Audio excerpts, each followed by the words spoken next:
नमस्कार, स्वागत है आपका सनातन योग एवं आयुर्वेद यूट्यूब चैनल में। मैं अमित आर्य, सर्टिफाइड योगाचार्य, आप सभी का स्वागत करता हूं। आज हम बात करने वाले हैं अपनी इम्यूनिटी को बढ़ाने के बारे में। कैसे अपनी रोग प्रतिकारक शक्ति को बढ़ाएं। जैसा कि आज आप देखते हैं पर्यावरण में तरह तरह के वायरस आ रहे हैं। कोरोना अपने आप में म्यूटेट कर रहा है, तो कोरोना से लड़ने के बजाय अपने आप को इतना सबल बनाएं कि वायरस हम पर इम्पैक्ट ही ना डाले। क्योंकि जो मनुष्य शरीर संरचना है ये इतनी जटिल और शक्तिशाली है कि कोई भी वायरस हमारे सामने टिक नहीं सकता, बशर्ते हमारी इम्यूनिटी उस लेवल की होनी चाहिए। इम्यूनिटी को बढ़ाने के लिए 3 फैक्टर हमने डिसाइड किए हैं जिनको हम मानते हैं जो सबसे महत्वपूर्ण है। सबसे पहला है विटामिन डी, सूर्य की धूप, दूसरा है प्राणायाम और तीसरा है हमारा भोजन। आइए पहले बात करते हैं हम लोग धूप के बारे में। विटामिन डी के बारे में प्राकृतिक चिकित्सा में काफ़ी शोध हुए हैं और शोध में यह निष्कर्ष निकला है कि लगभग 200 बीमारियां विटामिन डी से ठीक होती हैं। विटामिन डी सबसे अच्छा डिटॉक्सिफायर है। विटामिन डी की प्रेजेंस से ही अन्य जितने भी पोषक तत्व हैं वो बॉडी में एब्जॉर्ब होते हैं। विटामिन डी की एब्सेंस में कैल्शियम, आयरन, मैग्नीशियम, जिंक आदि ठीक रूप से कंज्यूम नहीं हो पाते हैं। जितना उनका परसेंटेज बॉडी को मिलना चाहिए वो मिल नहीं पाता है। तो सबसे महत्वपूर्ण फैक्टर हम मानते हैं कि विटामिन डी पूरा होना चाहिए। जिसकी बॉडी में विटामिन डी नहीं है, इसका डायरेक्ट मीनिंग है कि इम्यूनिटी लो है। विटामिन डी के बाद बात करते हैं प्राणायाम के बारे में। प्राणायाम हमने 6 प्राणायाम सेलेक्ट किए हैं जो हमारी इम्यूनिटी को डायरेक्टली प्रभावित करते हैं। प्राणायाम के बारे में शास्त्रों में कहा गया है, प्राणो नमः यश्च सर्व इदम वसे, अर्थात जिसके अधीन सारा जगत है मैं ऐसे प्राण को नमन करता हूँ। माने वास्तव में अगर देखा जाए प्राण माने ऑक्सीजन, प्राणवायु, सारा जगत इसी के अधीन है। इसके बिना कुछ भी जीवन संभव नहीं है।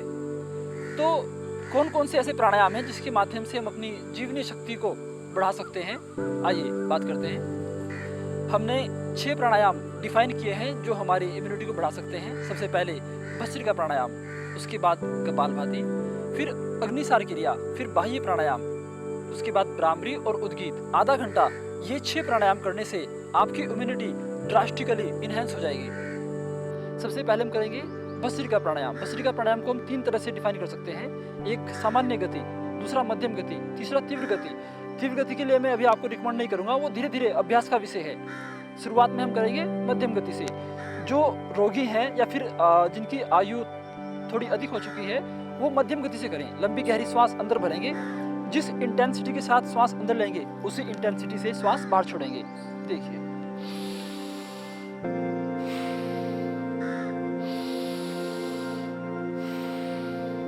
सामान्य गति के साथ लंबी गहरी श्वास अंदर भरेंगे, बाहर छोड़ेंगे।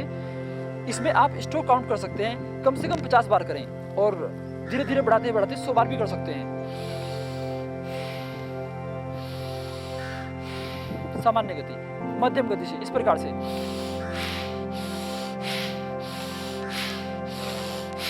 माने लंबी गहरी श्वास फेफड़ों में अंदर भरेंगे, बाहर छोड़ेंगे, फेफड़ों में भरेंगे, बाहर छोड़ेंगे, मध्यम गति से। तीव्र गति में आपको भी नहीं करेंगे, थोड़ा सा ये अभ्यास का विषय है। मध्यम गति सबके लिए सूट करेगा, युवावस्था में भी और जो हमारे युवावस्था से थोड़ा क्रॉस कर चुके हैं उनके लिए भी। तो भस्त्रिका प्राणायाम से हमारी पूरी बॉडी में ऑक्सीजन का स्तर डायरेक्टली बढ़ता है। भस्त्रिका प्राणायाम के बाद कपालभाति। कपालभाति एक रिदम के साथ, एक लय के साथ पेट को अंदर की ओर पुश करेंगे, श्वास को बाहर छोड़ेंगे झटके से। देखिए,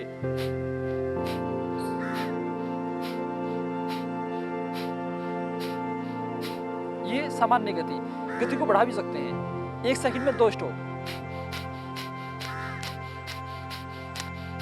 जो लोग शुरुआत कर रहे हैं वो धीरे धीरे अभ्यास को बढ़ाएंगे। वो काउंटिंग से कर सकते हैं। शुरू में 30 स्ट्रोक किए, फिर उसके बाद थोड़ा सा विश्राम करेंगे, फिर 40 स्ट्रोक, फिर थोड़ा सा विश्राम करेंगे, फिर 50 स्ट्रोक। इस तरह से धीरे धीरे बढ़ा सकते हैं। और एक समय के बाद जब आपका अभ्यास बन जाएगा तो अद्भुत लाभ मिलेंगे आपको।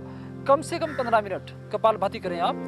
पूरी बॉडी में जो हमारा पाचन तंत्र है, छोटी हाथ, बड़ी हाथ, हमारी पेनक्रियाज, लीवर, किडनी, आमाशय, सबके लिए सबके प्रत्येक अंगों में संकुचन प्रसारण होगा। प्रत्येक टिश्यू, प्रत्येक हमारी कोशिका एक्टिवेट होगी कपालभाति से।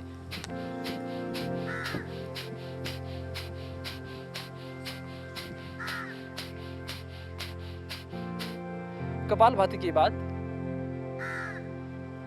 अग्निसार क्रिया। अग्निसार क्रिया करने से हमारी अग्नि बलिष्ठ होती है। 13 तरह की अग्नि है।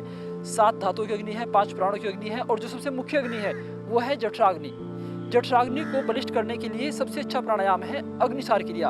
अग्निसार जो अग्नि का प्रसारण करता है, इसमें कहा भी गया है यह अग्निम प्रसारति स अग्निसारः, माने अग्निसार से अग्नि प्रसारित होती है। कैसे करना है?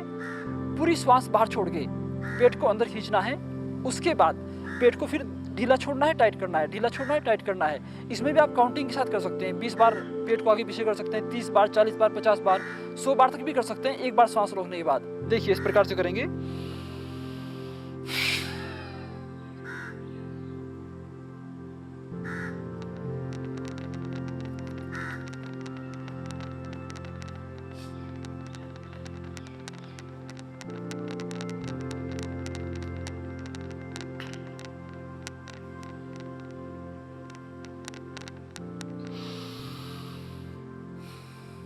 धीरे धीरे श्वास को बाहर छोड़ेंगे, श्वासों पर ध्यान टिकाएंगे कुछ समय के लिए। ये अभ्यास आप 3 से 5 बार कर सकते हैं। इसके बाद बाह्य प्राणायाम।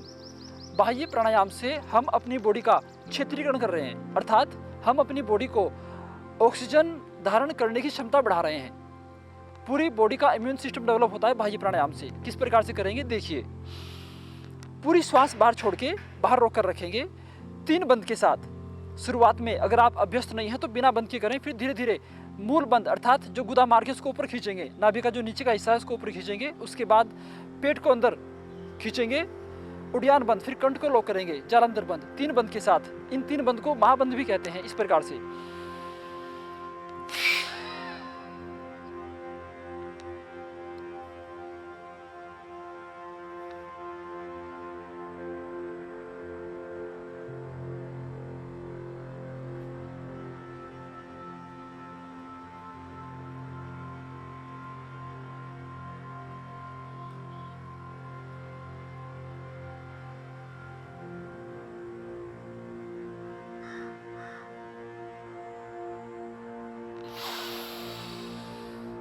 धीरे धीरे श्वास को अंदर भरते हैं, सामान्य श्वास पर श्वास। ये अभ्यास भी आप 5 से 11 बार तक कर सकते हैं। धीरे धीरे अभ्यास बढ़ा करके आप 21 बार भी कर सकते हैं। धीरे धीरे अभ्यास को बढ़ाएंगे। इसके बाद ब्राह्मरी प्राणायाम।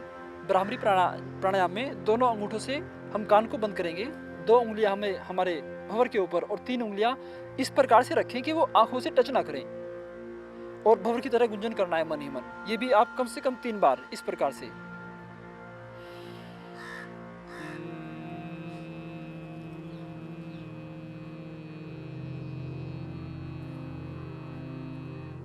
इस प्रकार से जितना लंबा गहरा श्वास आप ले सकते हैं उतना लंबा खींचिए इसको, भंवर की तरह गुंजन करना है। ब्राह्मी प्राणायाम में और उद्गीत प्राणायाम में हमारी बॉडी में कुछ इस तरह की वाइब्रेशंस डेवलप होती हैं कि जो सबसे सूक्ष्म कोशिकाएं हैं, जिसको हम एल्वियोली बोलते हैं, जहाँ से हमारा रक्त कार्बन डाइऑक्साइड छोड़ करके और ऑक्सीजन ग्रहण करता है, वहाँ तक वाइब्रेशन होता है और ये क्रिया तेजी से सुगमता से होती है।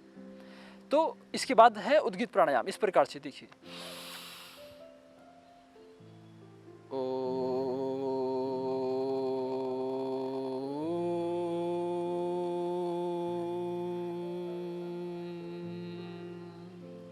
ये भी आप 3 से 5 बार कर सकते हैं। इसके बाद थोड़ा सा विश्राम करते हैं और ये कर्म कम से कम आधा घंटा इस कार्यक्रम में दें आप। कुछ सावधानियां हैं जो आपको ध्यान रखनी है।